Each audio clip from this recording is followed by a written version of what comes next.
realidades ante nosotros desde el perdón. El poder de nuestra narrativa y la credibilidad que le otorgamos determinan la gama de posibilidades ante nosotros, limitando o expandiendo esa franja. De esta manera surge la gran pregunta: ¿qué es la realidad? ¿Es modificable? ¿Existe más realidad de la que vemos? ¿Habrá un nuevo mundo que se nos revelará?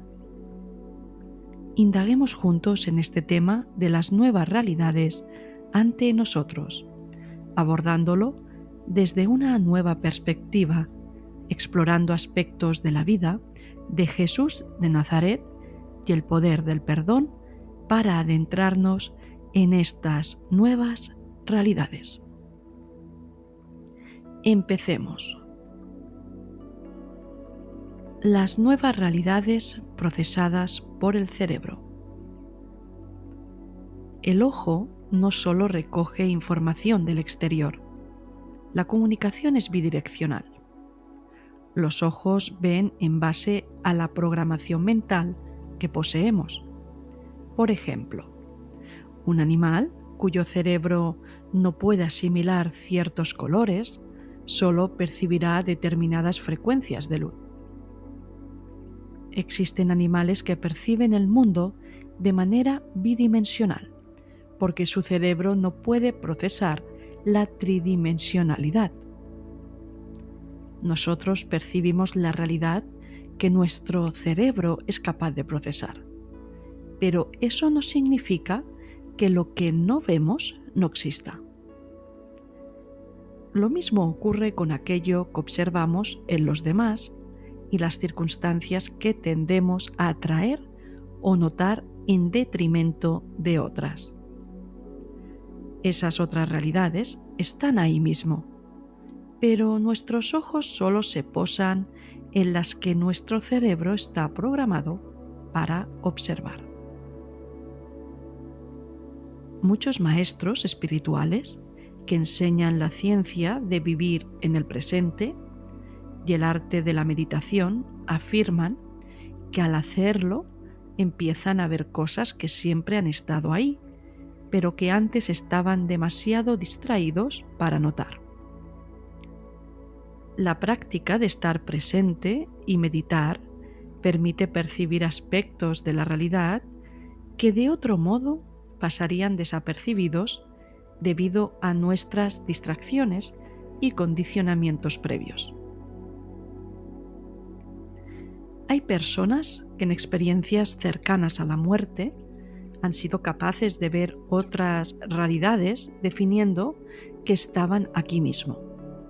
Y era un espacio donde el tiempo no existía como nosotros lo gestionamos. Por otro lado, hay personas más sensibles y otros expertos en práctica de la meditación que son capaces de ver más allá de lo que los demás ven. Y neurocientíficamente hablando, se ha observado que hay un incremento de materia gris y conectividad en el cerebro. Algunos científicos ya han propuesto que la percepción extrasensorial podría estar relacionada con la sincronización de las ondas cerebrales en diferentes partes del cerebro. La materia gris, al ser responsable de la mayor parte del procesamiento neuronal, se cree que podría facilitar esta sincronización, permitiendo una mayor integración de la información extrasensorial. Otra teoría científica que está en estudio sugiere que el cerebro actúa como un filtro, limitando la cantidad de información que llega a nuestra conciencia para evitar la sobrecarga sensorial. En algunas personas, este filtro podría ser menos restrictivo, permitiendo la entrada de información extra. La densidad y la distribución de la materia gris puede influir en la eficiencia de este filtro. Pero a pesar de poder ver más, no significa que nuestro cuerpo esté preparado para habitar en esas nuevas realidades. Por ejemplo, Nosotros vemos nubes, pero no podemos habitar en ellas. Vemos volcanes con fuego y no podemos habitar en ellos. Es decir, ver no significa que podamos vivir en ello con este cuerpo. Hay realidades que por mucho que podamos ver, este cuerpo no está preparado ni diseñado para ellas. Podemos verlas, comunicarnos, pero no tocarlas con este cuerpo. Para ello necesitamos otro cuerpo distinto. Hay que comprender que si estamos aquí es porque escogimos el pasaje a esta realidad y hemos de vivirla y sentirla sin miedo. Nuestro cuerpo está diseñado con una estructura basada en la supervivencia y amenaza, donde el dolor predomina más que el placer, donde la supervivencia está basada en huir de ese dolor y asegurar un bienestar y durabilidad del cuerpo. Nuestras sociedades están enfocadas a esto desde el comercio, estructuras arquitectónicas, economía, sociabilidad y desarrollo cultural. Pero esto ha sido elegido por la mente y siempre podemos elegir de nuevo. El cambio de realidad viene mediante el perdón, pero no el perdón que reafirma un atacante y una víctima, donde hay un malo y un bueno, donde hay una creencia en la separación, sino un perdón que acepta la verdad de que esto es una ilusión. El verdadero perdón es un cambio de mentalidad que nos enseña a reconocer que dimos poder a una ilusión, a cosas que no son ciertas, y nos las creímos. El mundo que ves depende de la narrativa que hayas interiorizado sobre ti y la vida. Entonces, ¿cómo vas a ver un mundo nuevo, lleno de bondad, si realmente crees que hay malos y buenos? La narrativa inconsciente, es decir, en base a las creencias inconscientes que tenemos sobre todo, es la que proyecta la realidad que estás viendo. ¿Por qué desde antaño los caminos de la fe y de espiritualidad enseñaban el tema de la renuncia como prioritario para alcanzar otros niveles de conciencia? Por una razón muy simple, porque hay una renuncia de esa narrativa. Antes no existían conceptos tan educacionales o psicológicos para acompañar en este proceso. La influencia de la sociedad y la manera de ver las cosas era muy estricta, donde no existía el concepto de libertad de pensamiento. La única alternativa era renunciar a esa vida e irte con un maestro espiritual que te enseñaba otra manera de interpretar la realidad. Esto era normal en aquellos tiempos. No había muchas más opciones. Sin embargo, la conciencia colectiva ha ido cambiando y la libertad de pensamiento está más asumida, dándonos la fuerza de esa renuncia de las creencias inconscientes sin tener que ir a un monte solitario para hacerlo. Me gusta mucho la historia de Jesús, porque es clave para entender tantos procesos de este cambio de conciencia y esta visión de nuevas realidades.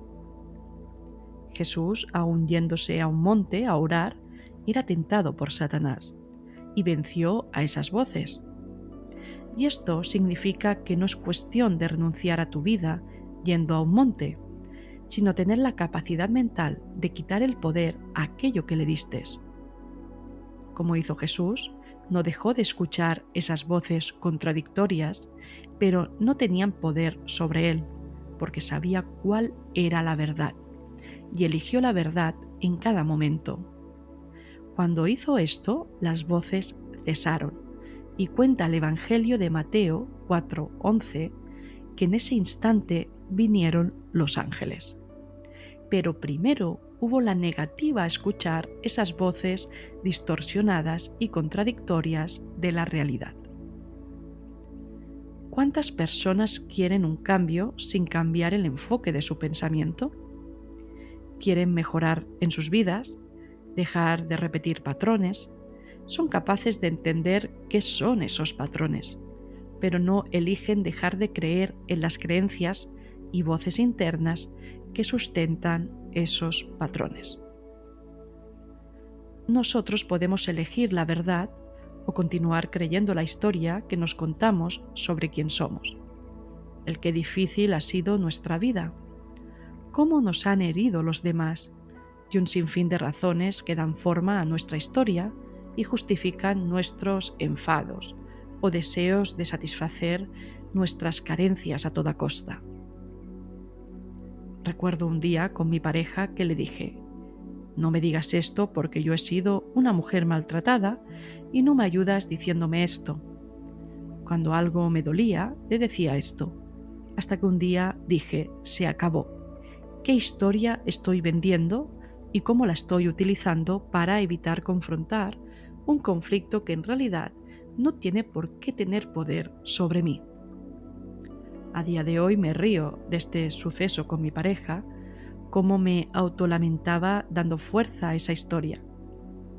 Al final las historias son historias, no verdades, y las historias se pueden modificar. Nosotros nacemos con la capacidad elevada de absorber recuerdos. Así es nuestro transcurso de pequeños. Empezamos a construir nuestra historia y la vamos definiendo en cómo damos más fuerza a unos recuerdos u otros, dependiendo del nivel del impacto emocional que no somos capaces de procesar.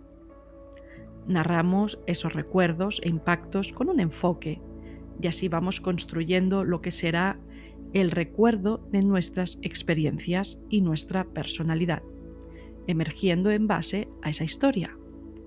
Pero eso no significa que seamos esa personalidad, porque una cosa es un temperamento que es innato a nuestra respuesta emocional biológica y otra cosa es la personalidad que le vamos dando forma a medida que creemos la historia de una determinada manera. Por ese motivo, siempre se dio importancia a los cuentos e historias que se cuentan a los niños. La educación primaria con esos cuentos dirige la formación de esa identidad con el yo y su narrativa.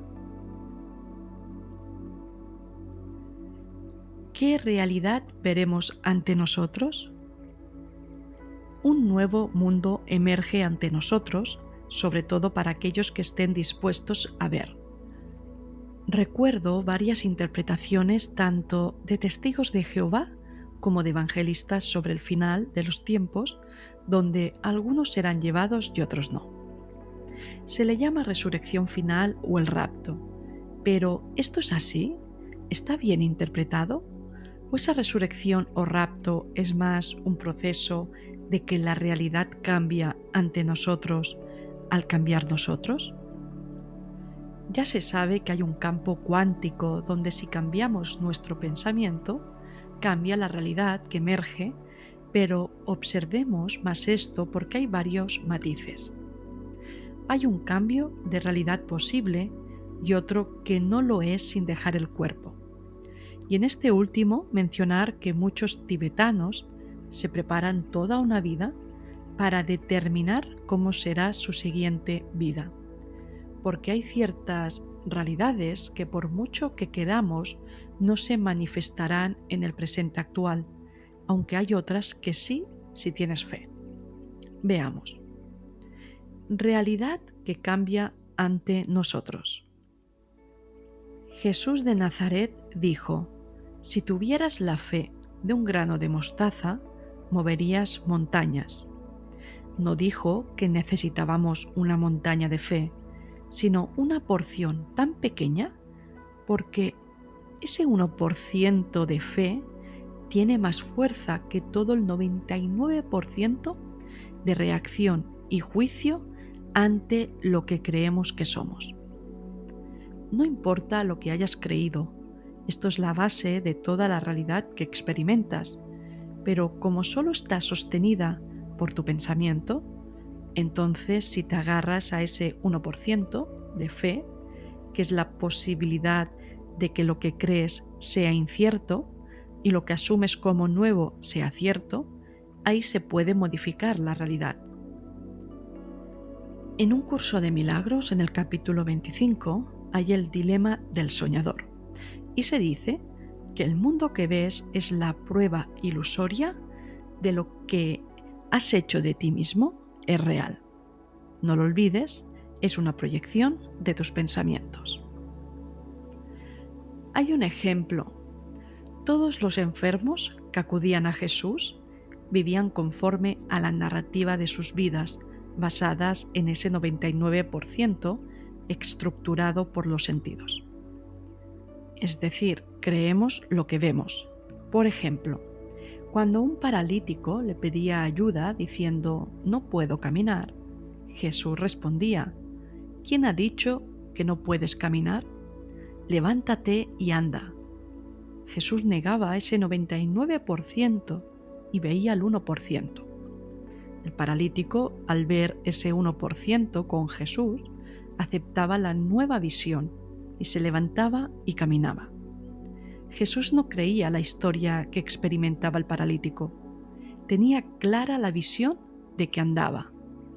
Así que aquí hay un cambio de realidad posible mediante la fe. En cuanto a cómo nos contamos nuestra historia, debemos acostumbrarnos a ver nuestras heridas como Jesús vio la imposibilidad de andar del paralítico. Esto es amor.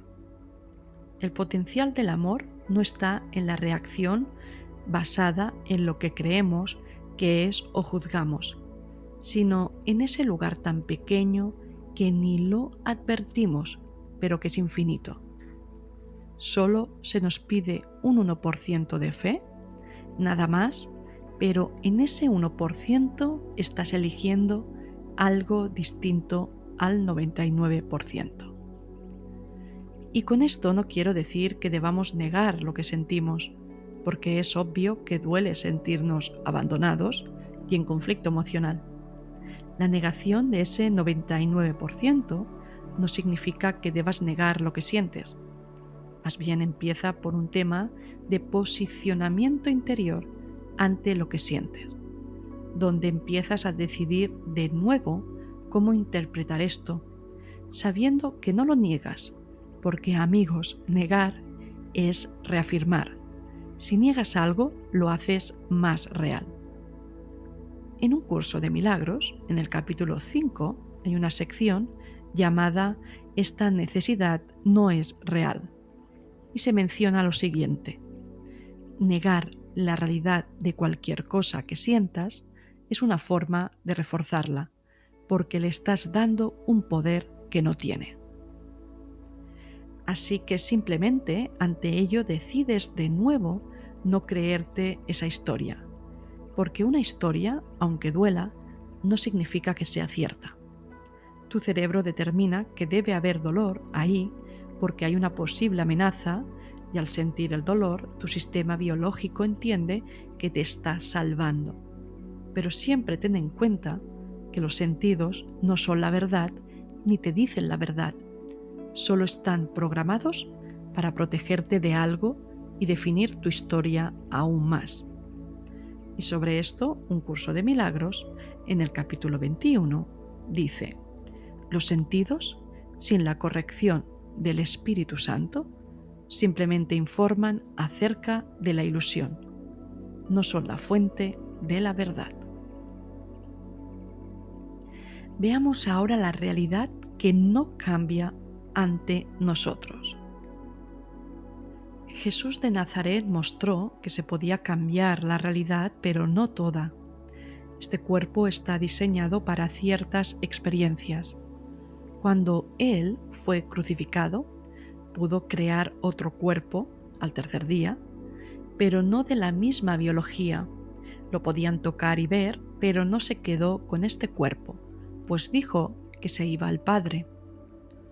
Hay realidades que nunca podremos ver con este mismo cuerpo, porque este cuerpo ha surgido de un sistema de pensamiento o mentalidad limitada. Ahora imagina que tienes un coche viejo y lo vas modificando, cambiando piezas, pero llega un momento en que es imposible mejorarlo más, porque sus componentes no son aptos para las nuevas potencias de motor, gestión de la velocidad alcanzable, etc.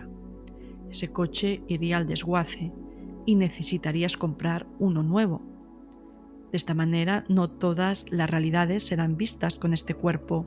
Sin embargo, lo que seamos capaces de experimentar mediante este cuerpo, eso sí es posible. Estoy hablando de sanaciones, milagros, manifestaciones que demuestran que podemos controlar la materia con el pensamiento. Sin embargo, reitero que no es necesario, y menos si es un propósito desde el ego. Esto surge de forma natural cuando la fe es sencilla y la claridad es una cordura que sana en la mente despierta. Pero no dejemos de saber que este cuerpo no está diseñado para ver más allá del propósito para el cual fue creado. Incluso un curso de milagros reitera en una sección llamada El marco de referencia del cuerpo y dice: el cuerpo no puede ver ni elegir, solo puede servir como lo que la mente desea hacer de él, pero está limitado por las leyes que lo rigen en este mundo. Es decir, se pueden ver cambios en esta realidad porque todo está en la mente y la mente puede elegir de nuevo, pero hay ciertos límites en este cuerpo. El libro Un curso de milagros profundiza más en esta herida o percepción de separación. Nos enseña que esta percepción la tenemos todos desde el momento en que aparecemos en este mundo, y no tiene nada que ver con este mundo ni con lo que aparenta suceder entre nosotros. Explica cómo hemos proyectado un mundo donde cabe la posibilidad de separarnos y sufrir. Pero esta proyección y experiencia surge debido a una idea de separación arraigada en la mente, con mayúsculas, en nuestra percepción de estar separados de Dios, de la fuente, de vernos como cuerpos separados e identificarnos con el cuerpo. Cuando sabes que tu identidad no tiene nada que ver con lo proyectado y experimentado, puedes cambiar y elegir de nuevo otro tipo de pensamiento. Porque al final, lo que experimentamos está sostenido por un sistema de pensamiento. Y un curso de milagros no se refiere a nuestro cerebro, sino a nuestra mente más allá del cuerpo, al alma que existe sin cuerpo. Pero realmente el problema está en el sistema de pensamiento del alma, que se le llama mente, la que siente separada de su creador. Y cuando aceptas esta otra parte de la sanación, entiendes que nadie es culpable en sí, que papá, mamá y tú sois la identificación de este sistema de pensamiento de la mente que cree en la separación. Y entonces puedes decir con plena conciencia que el perdón reconoce que lo que pensaste que tu hermano te hizo no ocurrió. Fue una elección mutua porque sois uno en esa mente o alma y elegiste una percepción errada porque la separación en realidad no existe. Así que si todo es uno, si somos uno, ¿cómo va a existir la herida de abandono? En realidad solo crees en ella porque crees estar separado. A medida que evolucionamos como colectivo en esta conciencia, nuestra realidad irá cambiando y la estructura de nuestro cuerpo y cerebro también. En este mundo de aparentes cuerpos separados, es decir, nuestra realidad que vemos, irá cambiando y los científicos descubrirán cada vez más cosas sobre el cerebro humano. Pero no es que las descubran porque antes no estaban ahí o no se podían ver, sino que a medida que evolucionamos, empiezan a surgir nuevas realidades plasmadas. Primero las creamos a nivel de posibilidad elegida y luego emergen en el mundo proyectado. Así que no se descubren, surgen y la mente ve algo nuevo manifestado. Pero científicamente no aceptan que esto sea así. En cambio, se piensa que cada vez van descubriendo más y más. Y para terminar, dejo un corto extracto que dice así: el mundo ya está salvado dentro de mí. Jesús sabía que los pecados ya habían sido perdonados. Dentro de su mirada, dentro de él, el mundo ya estaba salvado, redimido. Nos veía a todos juntos con él al lado del Padre. De la misma manera hemos de ver un mundo sanado dentro de nosotros. ¿Quieres sanar a tu madre? Sánala dentro de ti. ¿Quieres sanar a tu pareja? Sánala dentro de ti. No es cuestión del otro, es tu mente que es redimida cuando ves un mundo redimido. Es tu mente sana cuando ves que todos son sanados. Y vuelvo a poner el ejemplo de Jesús con el paralítico. Él no vio un enfermo. El paralítico se veía a sí mismo así. Jesús nunca vio un enfermo, sino alguien sano, y dijo: levántate y anda, pues puedes andar. La fe no es una creencia, la fe es una verdad. La fe en sí misma es un estar despierto.